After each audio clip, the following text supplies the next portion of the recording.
session for Occupy Till I Come.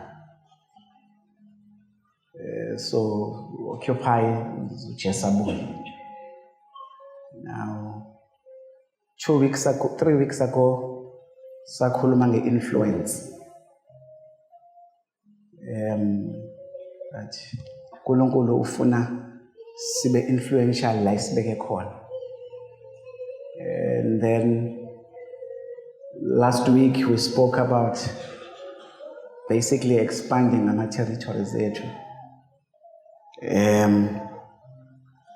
And then namhlanje sisaqhubeka kuleyo ndaba leyo Occupy Till I Come, but namhlanje sizobuka istory sika Daniel.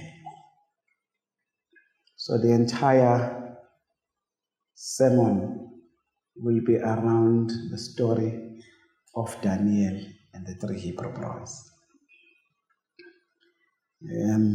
Sizofunda ke ngoba phela kuya kube mnandi ukuba namazwi nje ayi-anchor. Daniel chapter 6 verse 10. When Daniel knew that the document had been signed, he went to his house and prayed and gave thanks before his God as he had done previously. Daniel ebona ezwa ukuthi inkosi sayinile umthetho ube esenza njani eseye ekhaya. He went home to his upstairs room where the windows opened towards Jerusalem.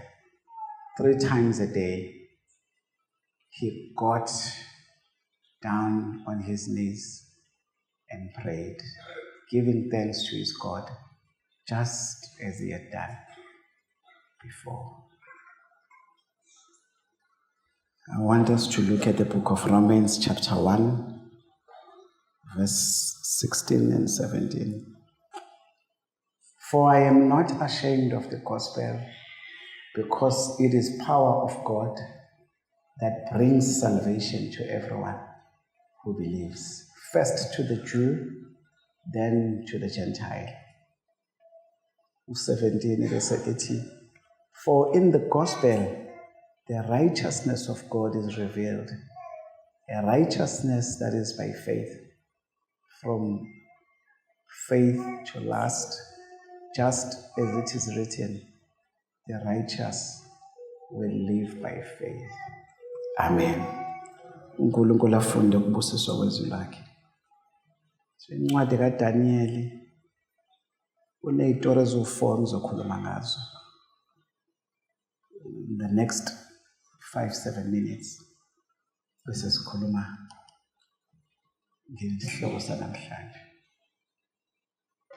Incwadini kaDaniel, I want you to understand uDaniel izwe alibuswa libuswa enye inkosi. He is in a foreign land, Babylon. I want you to understand ukuthi Daniel is in a foreign land, foreign ruled, and he's supposed to be nervous because he is a foreigner. Umuntu wangaphandle. Siyezwana bazalwane. Now uma befika ezweni uDaniel nabangani bakhe abangamaJuda bafika ngesikhathi inkosi ifuna abantu abahlakaniphile, ifuna abantu abane-wisdom. In the book of Daniel chapter 1 siyachaza istory, ifuna abantu abane-wisdom, etc., etc. And above all abanomoya kaNkulunkulu nokubona ngisho njalo. So uDaniel ke ngixolela abazalwane ngizobuye ngiyoke kancane. So uDaniel ke nama-Hebrew boys awu-3, uMeshach, ishona konje abantu laba abanye, uMeshach, uShadrach, nobani? No, Abednego. Oh yeah, so those 3. Now, so those 3 plus uDaniel babe ngabanye abakhethwayo. Ngalesikhathi basebancane. They are estimated to be the teens. Theologians abalinganisela ku the age of 16 to 18. Tell me amen. Now, so isitori sokuqala kufika ukudla. So inkosi ngoba sebekhethiwe ke manje kuba babe part of the inner circle, and then sebenikezwa uhlobo oluthi usebenikezwa ukudla nje lokudliwayo emphakathini. Athi uDaniel hayi ngeke thina size sidle lokudla ngoba indlela ekulungiswe ngabo akukho consistent with inkolo yethu. Thank amen. So that was the first resistance, polite resistance, and mangasho njalo eyenziwa uDaniel. Then angadli uDaniel adle uhlobo oluthize lokudla, and then asho ukuthi look sizodla uhlobo oluthize lokudla. Lithi iBhayibheli kodwa batholakala be-stronger than laba abasendaweni. Thanini amen. Now isitori sesibili bazalwane, isitori sesibili sitholakala khona in the book of Daniel. Inkosi isibiza bonke abantu abakwazi, ibiza izangoma zendawo, ibiza abathandazi bendawo, ibiza bonke abantu ababonayo. Niyakwazi ukubona bazalwane? So ibiza bonke abantu ababonayo. Ithi ngiphuphile, ngicela ningi-interpretele iphupho lami. Bese inkosi ke abathi basho ke bathi hey leli phupho lakho li-complicated kakhulu. Bese ithi inkosi kanti nizanuse njani? Lithi ke iBhayibheli Daniel ebese ethi hayi inkosi ngicela usiphe isikhashana thina sizoya uNkulunkulu wethu. Bese siyamthemba uNkulunkulu wethu kuba uzolambula ngoba kwalona leli phupho leli alizokwambula yimina kodwa lizokwambula uNkulunkulu. Nikhona bazalwane. So mayisichaza ukuthi ngakusasa celeke i-extension of time uDaniel athi sicela nje 24 hours. Ngakusasa ngempela uNkulunkulu abenzela umusa uDaniel, alichaze iphupho, inkosi ijabule, and then bese uDaniel abe the only one who was spared kanye nama-Hebrew boys kuba yi-4. Bonke laba abanye babulawa. Nikhona bazalwane. So out of that then uDaniel bese thola i-promotion, esepromotwa ukuthi ayosebenza much closer with inkosi. Whilst kwenzeka njalo the 3 Hebrew boys basele bona at a provincial level ku-province, and then so njengoba behleli kwi-province bese kuba khona inkosi benomthetho ethi hayi where there is a golden image ekumele sonke la sibhawe kuyona, sithandaze kuyona. Siyezwana bazalwane? Sibhawe. So you know the story. uMeshach ishoni ke Shadrach and Abednego. Abednego, right?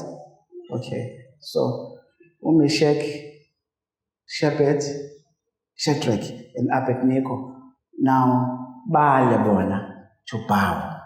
Nisekhona bazalwane? Niyasilandela story sesithathu lesi. Bale bona to bow to this golden image. Now bese you know the story. Mathathu la madoda esithandweni somi. So angena amadoda emlilweni.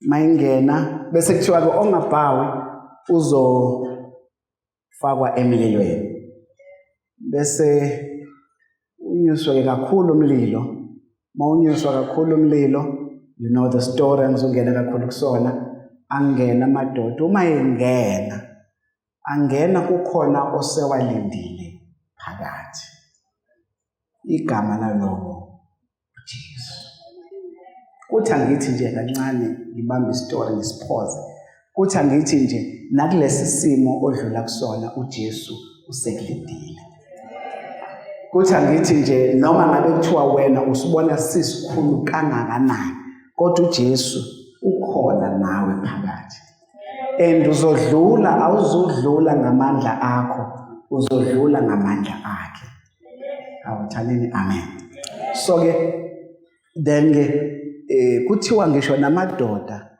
afika ezobafaka emlilweni ashiswa umlilo kwawona if there's someone ongasazi story ngithi nje kancane so umlilo ke mkhulu it's inyukuswe several times mabengena ke esithandweni somlilo lapho abashi lithi iBhayibheli babenganuki ngisho lentuthu because uJesu ufike qala emlilweni ongumdali womlilo wangena qala emlilweni lo mlilo wakhiwe ngeinkuni lezi nkuni zakhiwe eziqhamuka esihlahleni isihlahla sadalo so wonke kwavela ngaye so ke lithi iBhayibheli angene kamadoda mayengena avele angashi amadoda ngomangale kuthiwa ngoba sifaka abantu abathathu bawu4 kwenzekani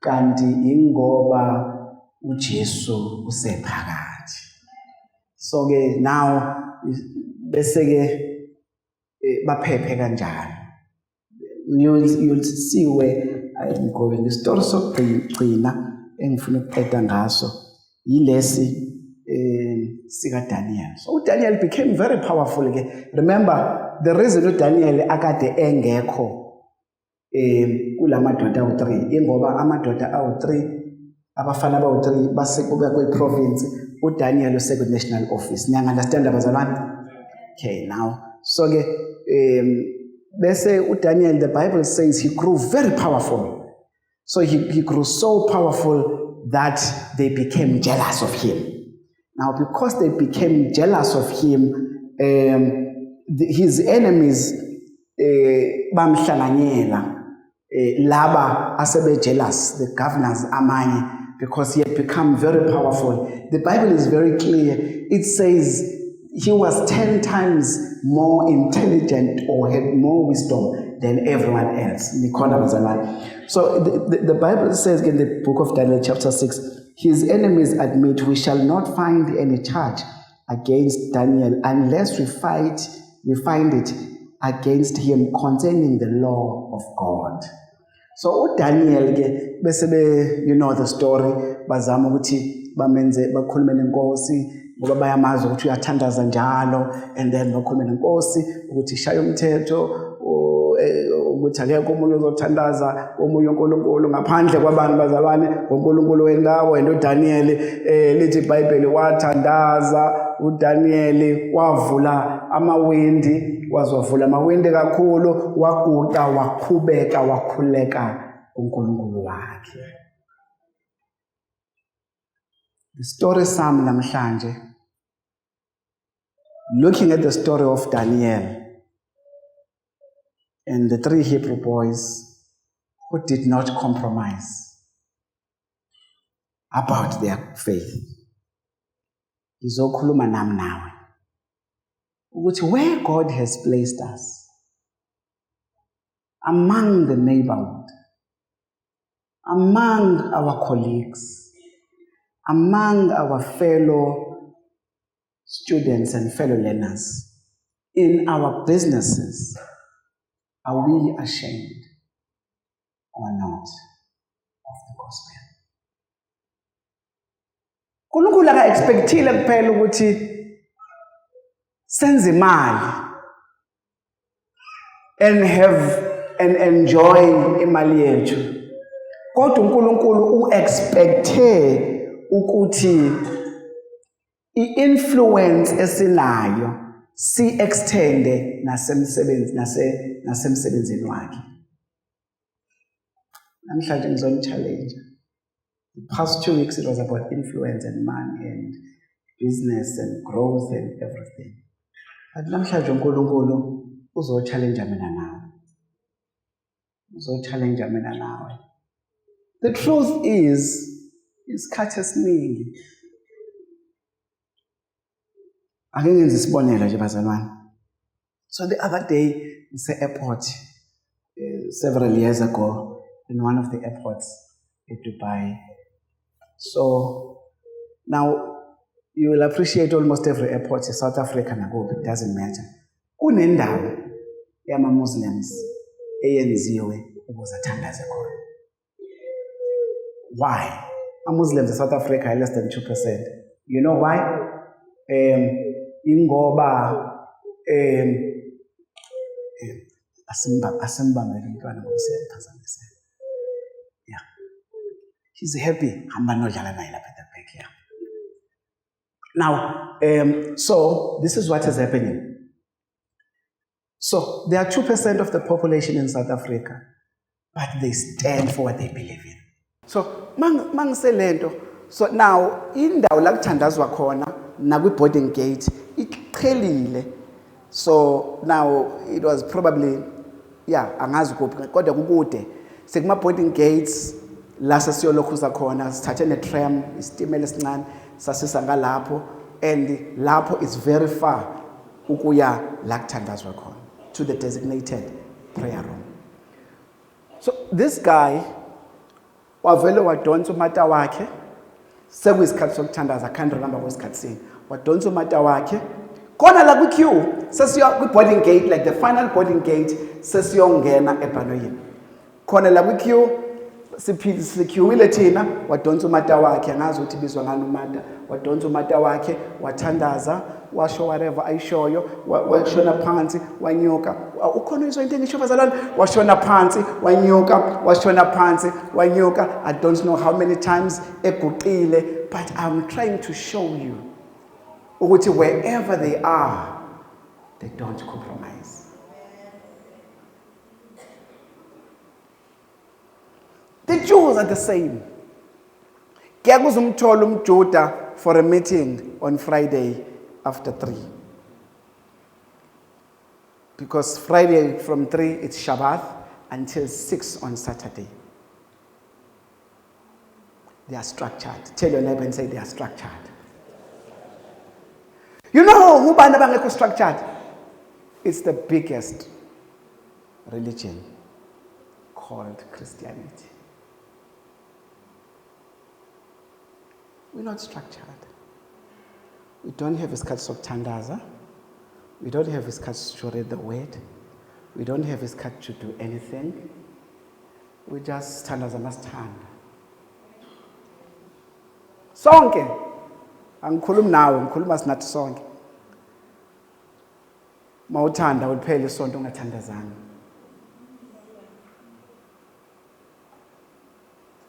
I know our relationship no uNkulunkulu ayikho religious. We don't do it because sifuna senzela uNkulunkulu, sifuna something from God. We do it because we appreciate what He has done through us at the cross, through Christ at the cross. Nikhona bazalwane. Other religions are doing it as a ritual because uma ngathandazanga uNkulunkulu uzongipanisha. uNkulunkulu wethu akekho njalo bazalwane. But God, abantu abangayithathi inkolo yabo serious isikhathi esiningi ama-Christians. So namhlanje I'm not here to condemn. I'm here to realign you back to the gospel. To Paul ebhalela ibandla laseRome, but I am not ashamed of the gospel. Romans 1:16. I'm not ashamed of the gospel. Because it is power. Uyafotshwa lento inamandla lento siphethe. Lento esayithatha inamandla. Oculayo, ohlabelelayo uze athi ingumlilo. Inamandla. Ivalelo kubazalwane ngaphakathi. Now, I want you ukuthi I want us, not you, us sonke kusukela namhlanje sinqume einhlizweni zethu ukuthi lento esinayo asingayicasualize. How ukhona yini amen? Lento esinayo asingayicasualize, asiyenzi ngokwe religion ngoba siplease uNkulunkulu, asiyenzi ngoba sifuna ukuba better kuNkulunkulu, kodwa siyenza ngoba sifuna ukhona ngoba iyavutha ngaphakathi kuthina. Uma ivutha ngaphakathi kuthina isenze singathuli. Akuvumi ngithule ukuthi omunye akuvumi ngithule nalento ngoba bazala umfundisi uTelo uza infact sengathi uyahlanya eyibhedlela inoma ikuphi ngoba lento maka wathola revelation of what it is and how powerful it is and how it can transform other people's lives. Awufuni ukuhlala uye komakhelwane bakho bengayitholile, uye kwasebenza nayo bengayitholile, uyeke izihlobo zakho zingayitholile, because you understand how transformative and how powerful the gospel is. Mawuke wamamkela uJesu njengenkosi nomsindisi, you can never remain the same. Nasi siqhwaga esashaya saka magoda esasilwa na wonke umuntu, kodwa uNkulunkulu washintsha ngosuku nje olulodwa. He changed his life.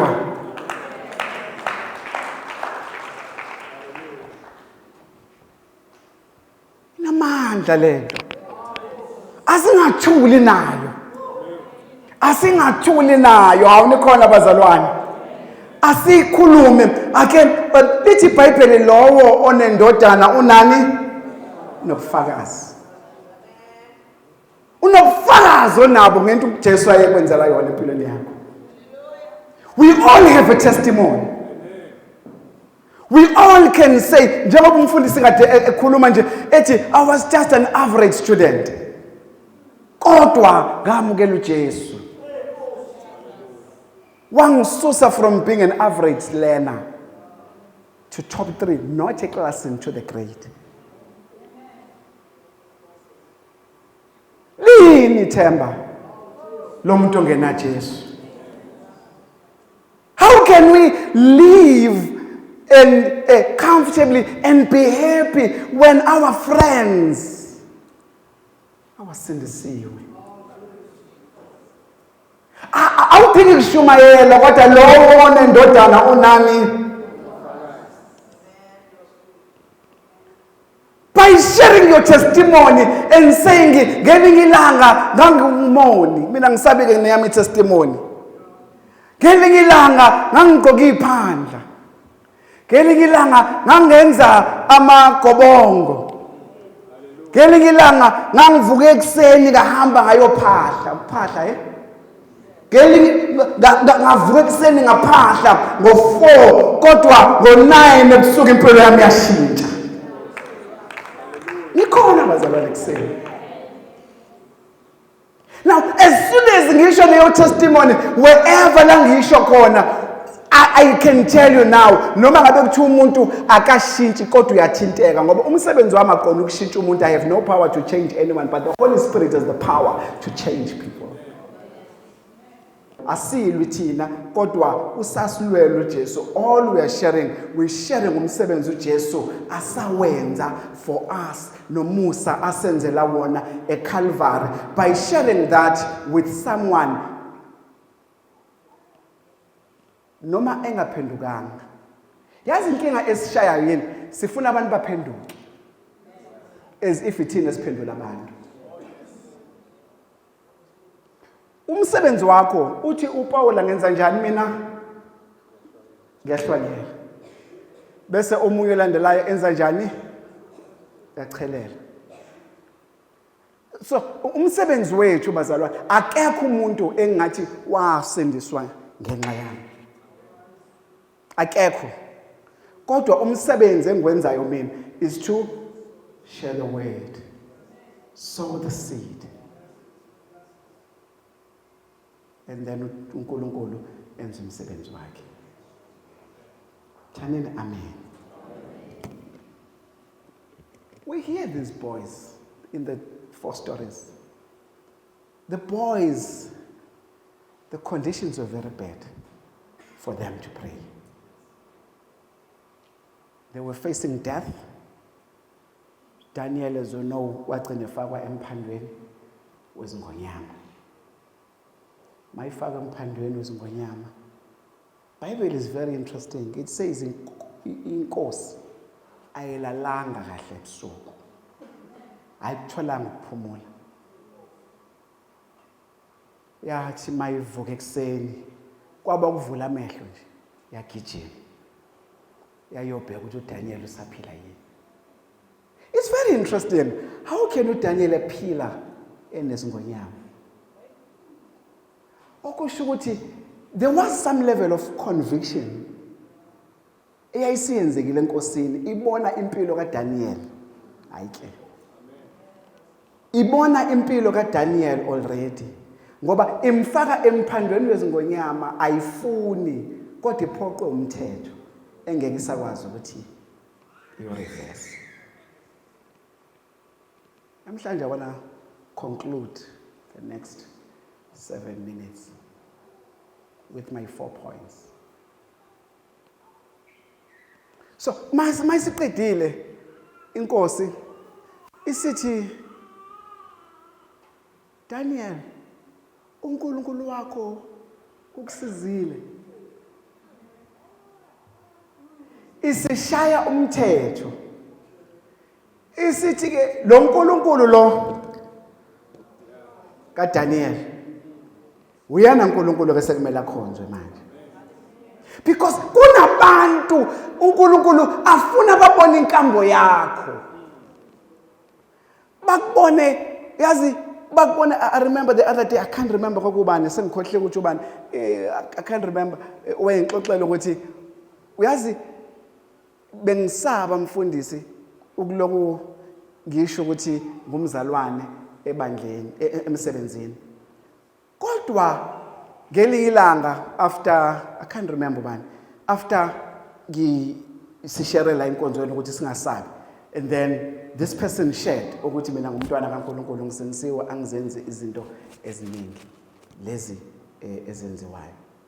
Ebese athi omunye kodwa bengibona ukuthi kunento ehlukile kuwena. Nikhona bazalwane. Kodwa bekunjani bengibona ukuthi kunento ehlukile ngawe. This person I think bena 6-7 months asanda kufika emsebenzini yabo now saminda ibusiness yakhe. Kodwa bengibona ukuthi kunento ehlukile.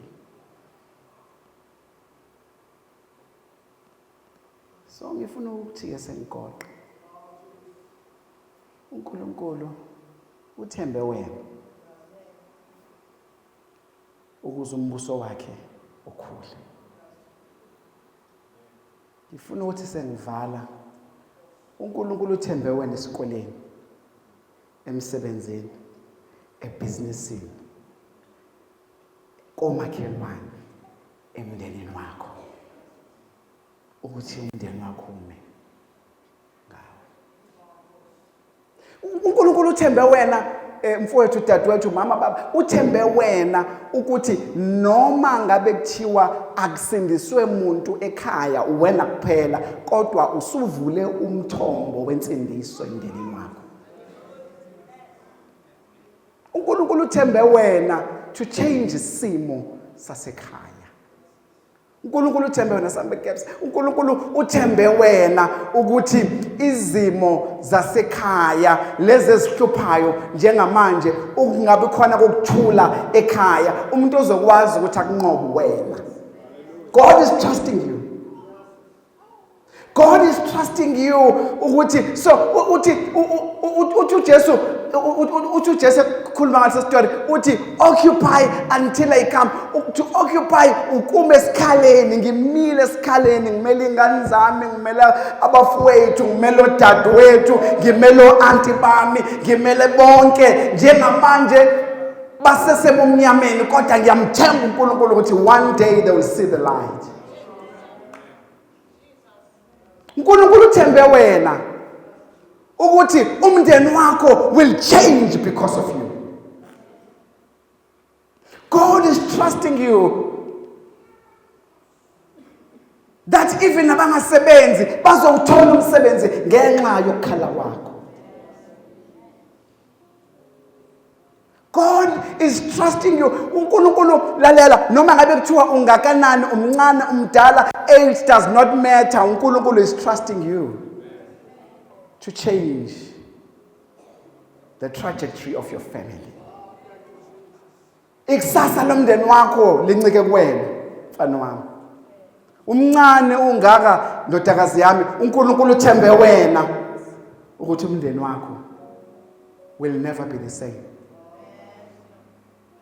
There are 4 things I want to share with you that I would like us to look at. Number 1, asingasabi ngevangeli. Number 1, asingasabi ngevangeli. Singasabi ngevangeli bazalwane. I know asiphiwanga into esifanayo. Kodwa lokho noma ikuphi esikhulumayo, esikhuluma nesisebenza nawo, uJesu akangasali. Indodana ayiphakanyiswe. Nikhona bazalwane? Indodana ayiphakanyiswe. May the name of Jesus be lifted up, bazalwane. May the name of Jesus be lifted up. Wherever you are, noma ngabe kuthiwa usesikoleni, kuthiwa wazwaphasa kahle uthi awumusa kaNkulunkulu. Kuthiwa kusukela nini wena usunjena uthi kwangena indodana empilweni yami and my life was never the same again.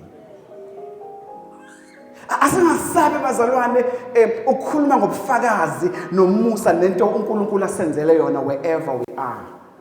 Wherever la sikhona, kungaba ise taxini, kungaba ise bhanoyini, kungaba ise bhasini, kungaba ikuphi, kungaba isemsebenzini, it's your staff. Asingasabi ukuthi ucela istaff sakho ukuthi ake sivule ngomkhuleko manje kuseni. Hawu kwenzekeni mphathi? Hayi sengishintshile, sengifuna ibusiness libe protected by the name of Jesus. Ake sivule ngomkhuleko ekseni. Hayi umkhuleko nje omfishane, makuthi khona ufuna ukushare scripture, akunankinga. So when as the boss, you've now opened the opportunity for others to express and share the gospel. Nikhona ekseni bazalwane. Makhona abafana abahluphayo emphakathini, bazalwane, emphakathi yethu ayimelwe yithina, kube yithina esizo occupy in our communities ngaleli ivangeli. Sicela uNkulunkulu ukuba asuse ama drug lords emphakathini yethu. I remember umamcha ukokuchama wathi webazalwane ake sikhulekelele ukuthi o33 vala just before COVID. Isakhona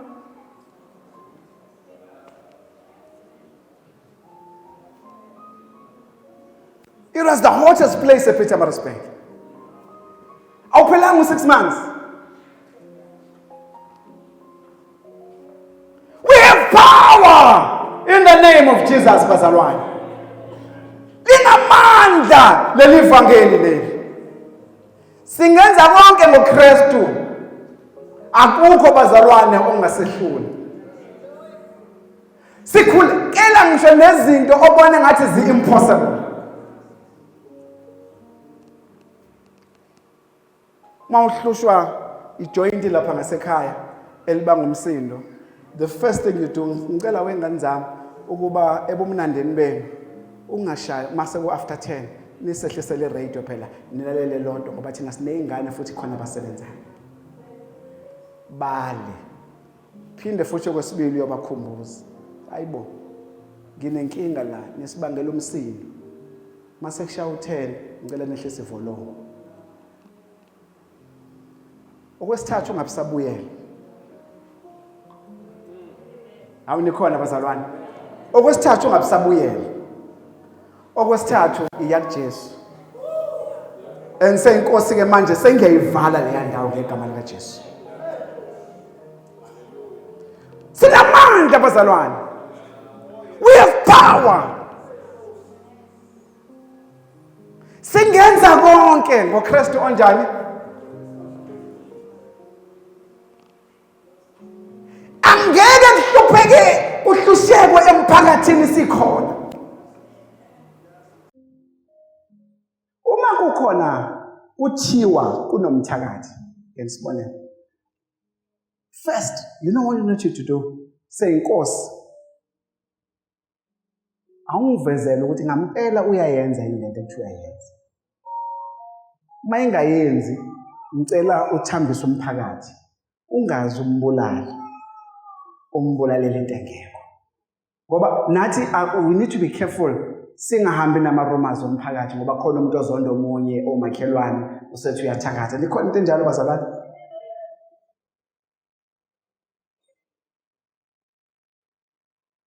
Sinamandla.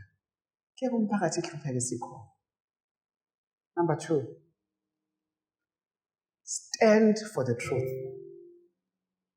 against all odds. Noma ngabe kuthiwa abanye abalibona iqiniso. Or noma ngabe kuthiwa it's become so popular ukugxeka abafundisi. Noma ngabe kuthiwa seku-unpopular, kupopular kangakanani ukugxeka amabandla.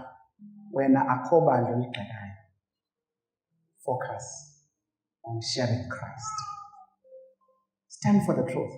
The truth, what is the truth, bazalwane? The truth is the word of God. Number 3,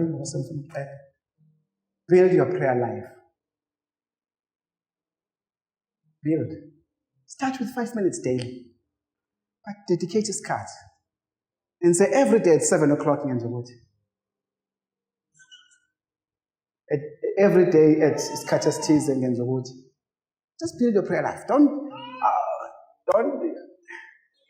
pray Scatter's Seat out to your prayer life will grow over time. Start with a few minutes. Just 5 minutes every day.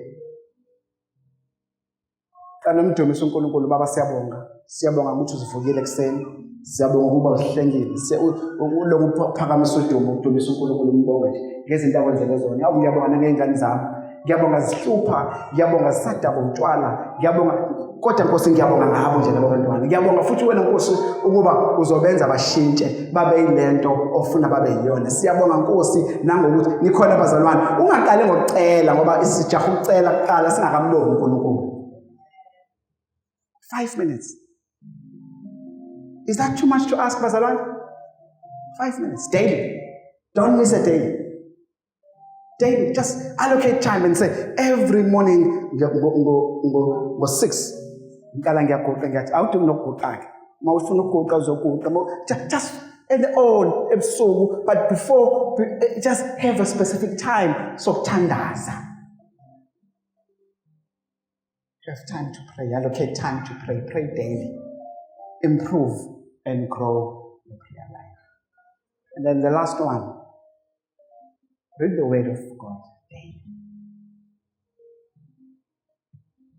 Pastor Daniel, you cannot know more about God unless you read about Him. Unless you fellowship with Him through prayer.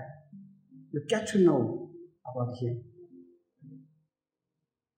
Hebrews 4. For the word of God is alive and active, sharper than sharper than a double-edged. From the second language. So, izwi